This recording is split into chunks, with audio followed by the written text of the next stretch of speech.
Welcome to Naskar academy YouTube channel. West Bengal SSC recruitment scam.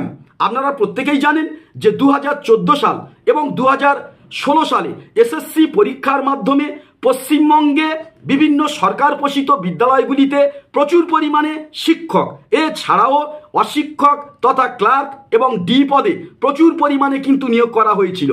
কিন্তু পরবর্তী পর্যায়ে দেখা যায় অনেক যোগ্য ক্যান্ডিডেট তারা ভালো পরীক্ষা দিয়েও তারা কিন্তু মেরিট লিস্টে স্থান পাননি এবং তারা তাদের প্রাপ্য চাকরি থেকে বঞ্চিত হন।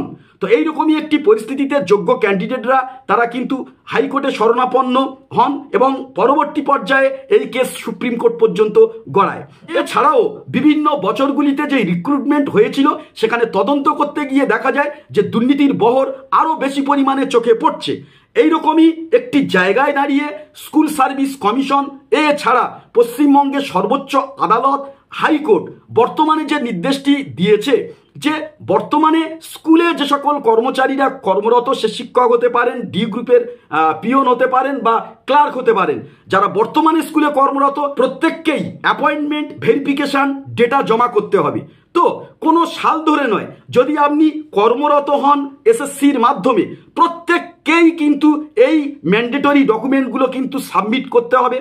এছাড়াও এসএসসির বাইরে ম্যানেজিং কমিটির মাধ্যমে যারা স্কুলে রিক্রুটমেন্ট পেয়েছেন, সে ক্লার্ক হতে পারে, পিওন হতে পারে, শিক্ষক হতে পারে, প্রত্যেককেই কি কি ম্যান্ডেটরি ডকুমেন্ট জমা করতে হবে এই মুহূর্তে যে অর্ডারের আপডেট উঠে এসছে সেটা আপনাদেরকে শেয়ার করছি। যে সমস্ত কর্মীরা এসএসসি দ্বারা নির্বাচিত হয়েছেন এবং West Bengal Board of Secondary education দ্বারা নিয়োগপত্র পেয়েছেন, তারা SSC recommendation letter, West Bengal Board of secondary এডুকেশনের অ্যাপয়েন্টমেন্ট লেটার সমস্ত অ্যাপ্রুভ্যাল স্কুলে সেলফ অ্যাটেস্টেড করে জমা দেবেন। এছাড়া হই অর্থাৎ হেড অফ দ্য ইনস্টিটিউট সেখান থেকে SSC recommendation memo number, date ও West Bengal Board of Secondary Education appointment letter memo number, date ISOMS পোর্টালে সাবমিট করবেন। যে সমস্ত কর্মীরা এসএসসি দ্বারা রেকমেন্ডেড হয়ে এমসি থেকে অ্যাপয়েন্টমেন্ট লেটার পেয়েছেন, তারা উক্ত দুটি ডকুমেন্ট এবং সমস্ত অ্যাপ্রুভ্যাল সেলফ অ্যাটেস্টেড করে স্কুলে জমা দেবেন।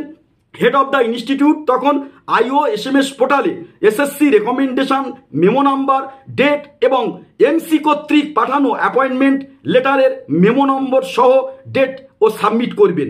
যদি সেই অ্যাপয়েন্টমেন্ট লেটার মেমো নম্বর না থাকে তাহলে মেমো নম্বরের ঘরে নীল লিখবেন। ওই কী করবেন, তিনি IOSMS পোর্টালে লগ ইন করে মাস্টার ডিকশনারিতে গিয়ে এসএসসি রেকমেন্ডেশন ডিটেলস ওপেন করবেন। স্কুলে সমস্ত স্টাফের নামের লিস্ট দেখতে পাবেন। সংশ্লিষ্ট স্টাফের নামের পাশে যে সাবমিট অপশন রয়েছে সেখানে তিনি ক্লিক করবেন। এরপর সিলেক্ট করতে হবে উক্ত কর্মী কি এসএসসি দ্বারা রেকমেন্ডেড হয়েছেন কিনা। যদি হয় ইয়েস তাহলে ইয়েস করুন। ওখানে SSC memo number, date, appointment memo number, date, district, স্কুলের নাম বসাতে হবে। যদি এমসি দ্বারা বা কোর্ট অর্ডারে নিয়োগপ্রাপ্ত হয় তাহলে নো করুন। তখন দুটি অপশান আসবে, নিয়োগ এমসি কর্তৃক তৈরি প্যানেল দ্বারা না কোর্ট অর্ডারের দ্বারা, যেটি প্রযোজ্য সেটি সিলেক্ট করুন। এরপর সাবমিট করুন। এবারে সাবমিট করার লাস্ট ডেট কবে? উত্তর, আপনি হার্ড কপি জমা করবেন 25 তারিখের আগেই। স্কুল IOSMS পোর্টালে সাবমিট করবে 25 তারিখের মধ্যে। এবারে স্কুল ডিআই অফিসে কি কি জমা করবে তো দেখুন, head of the institute forwarding letter, 2 last অ্যাপয়েন্টমেন্টের SSC recommendation letter, 3 approved panel, 4 last appointment letter, 5 code order, 6 সংশ্লিষ্ট কর্মীর অ্যাপ্রুভ্যাল কপি, 7 পোর্টাল থেকে ডাউনলোড করা রিপোর্টের প্রিন্ট আউট। প্রশ্ন 5, যারা ট্রান্সফার হয়ে এসছেন তারা কিভাবে তথ্য দেবেন? তার উত্তর, ট্রান্সফারের কোনো তথ্য দিতে হবে না। তারাও তাদের লাস্ট অ্যাপয়েন্টমেন্ট সংক্রান্ত উপরের উল্লেখিত তথ্যগুলি দেবেন।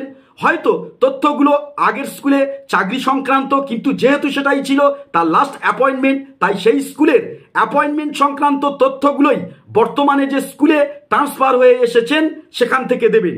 কিন্তু অ্যাপ্রুভাল দেবেন বর্তমান স্কুলে, পারলে আগের স্কুলেরটাও আপনারা দিয়ে দেবেন। এরপরে প্রশ্ন, এখন কি পোর্টালে সাবমিট হচ্ছে? উত্তরে, এই মুহূর্তে হচ্ছে না, একটু অপেক্ষা করুন, শীঘ্রই পোর্টালের কাজ শুরু হবে। এই ছিল আজকের আপডেট। পরবর্তী আপডেটের জন্য চ্যানেলে নতুন হলে আমাদের চ্যানেলটি সাবস্ক্রাইব করে রাখবেন।